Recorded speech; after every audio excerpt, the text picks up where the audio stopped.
Welcome to this new video. আজকের এই ভিডিওতে আমরা শিখতে চলেছি অন্বয়ী পদ্ধতির ব্যাখ্যা কিভাবে করতে হয়। তো অবশ্যই ভিডিওটা শেষ পর্যন্ত দেখো আর ব্যাখ্যাটাকে নোটসের মাধ্যমে তুলে রাখো। তোমাদের বারবার বলছি, প্রত্যেকটা ভিডিওর মাধ্যমে বলছি, এই নোটসগুলো, এই ব্যাখ্যাগুলো তোমাদের কিন্তু প্রচুর পরীক্ষায় কাজে লাগবে। ওকে, তো এই ব্যাখ্যাটা আমরা কীরকমভাবে লিখছি? মিল তাঁর এ সিস্টেম অফ লজিক, গ্রন্থটার নাম। এই সিস্টেম অফ লজিক গ্রন্থের 255 নং পৃষ্ঠায় অন্বয়ী পদ্ধতি সূত্রে বলেছেন, আলোচ্য ঘটনার 2 বা ততোধিক দৃষ্টান্তে। এটা একটু পরে বোঝাচ্ছে, খালি জাস্ট এটা রিড করে নিই একটু। আলোচ্য ঘটনার 2 বা ততোধিক দৃষ্টান্তে যদি একটি মাত্র ঘটনা সাধারণভাবে উপস্থিত থাকে এবং এই সাধারণ ঘটনার সম্বন্ধে যদি দৃষ্টান্তগুলির মধ্যে মিল থাকে, তাহলে সাধারণ ঘটনাটি আলোচ্য ঘটনার কারণ বা কার্য বলে গণ্য হবে। তো কী বলা হয়েছে দেখো, আলোচ্য ঘটনার 2 বা ততোধিক, দুটো থাকবে কিংবা 2-এর বেশি, ততোধিক। ওকে, তো 2 বা ততোধিক দৃষ্টান্ত যদি একটি মাত্র ঘটনা সাধারণভাবে উপস্থিত থাকে, সাধারণ মানে এখানে আমরা কি দেখতে পাবো? কমন দেখতে পাবো। সাধারণভাবে উপস্থিত থাকে এবং এই সাধারণ ঘটনার সম্বন্ধে যদি দৃষ্টান্তগুলির মধ্যে মিল থাকে, আমরা মিল মানে এখানে সেই মিল নয়, এখানে মিল মানে ম্যাচ, মিল থাকে, তাহলে সাধারণ ঘটনাটি আলোচ্য ঘটনার কারণ বা কার্য বলে গণ্য হবে। তো দেখো, এখানে তো তোমাদের জানোই যে অন্যই পদ্ধতি বলুক আর যে কোনো পদ্ধতিই বলুক, সেখানে কি হবে? প্রথমে সংজ্ঞা দিতে বলবে, দেন আকার বা উদাহরণ দিতে বলবে, বা তারপরে ধরো একটা বাস্তব উদাহরণ দিতে বলবে,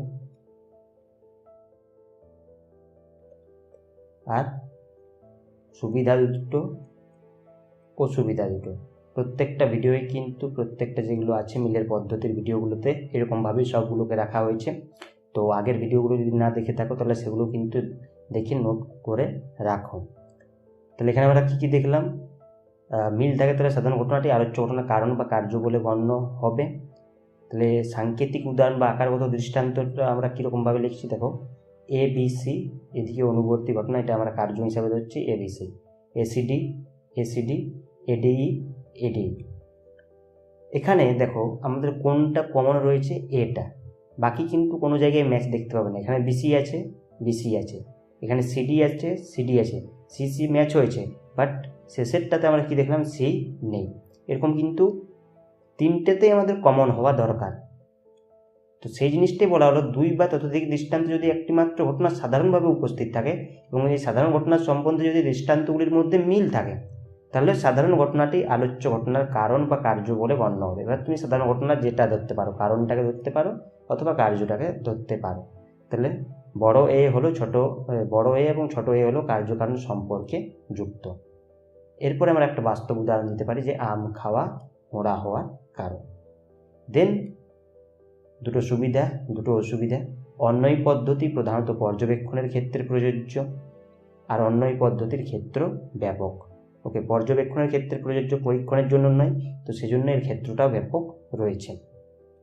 অসুবিধা দুটো কী কী? অন্যয়ী পদ্ধতি বহু কারণবাদের সম্ভাবনা থেকে মুক্ত হতে পারে না, আর 2 নম্বর, অন্যয়ী পদ্ধতিকে ব্যবহারিক ক্ষেত্রে প্রয়োগ করতে গিয়ে অপর্যবেক্ষণ দোষের সম্মুখীন হতে হয়। তাহলে ব্যবহারিক ক্ষেত্রে যখন আমরা প্রয়োগ করতে যাব, তখন অপর্যবেক্ষণ দোষ, আমরা কি সবটাই পর্যবেক্ষণেই করতে পারবো না, তখন অপর্যবেক্ষণ দোষের সম্মুখীন হতে হয়। আর বহু কারণবাদটা তো অবশ্যই জানো, অনেকগুলো কারণ এসে পড়ে যখন এটা আমরা প্রয়োগ করতে যাই। তাহলে দুটো সুবিধা লিখবে, দুটো অসুবিধা লিখবে। বেশি বড় করে কিচ্ছু লেখার দরকার নেই, যতটা পারো সেটা উপযুক্ত আর সংক্ষেপে লেখার চেষ্টা করো। যত সেটা ফ্রেশ রাখবে, সংক্ষেপে রাখবে, তত কিন্তু বেটার নাম্বার পাওয়ার সম্ভাবনা রয়েছে, সেখানে ভুলও কিন্তু কম হবে।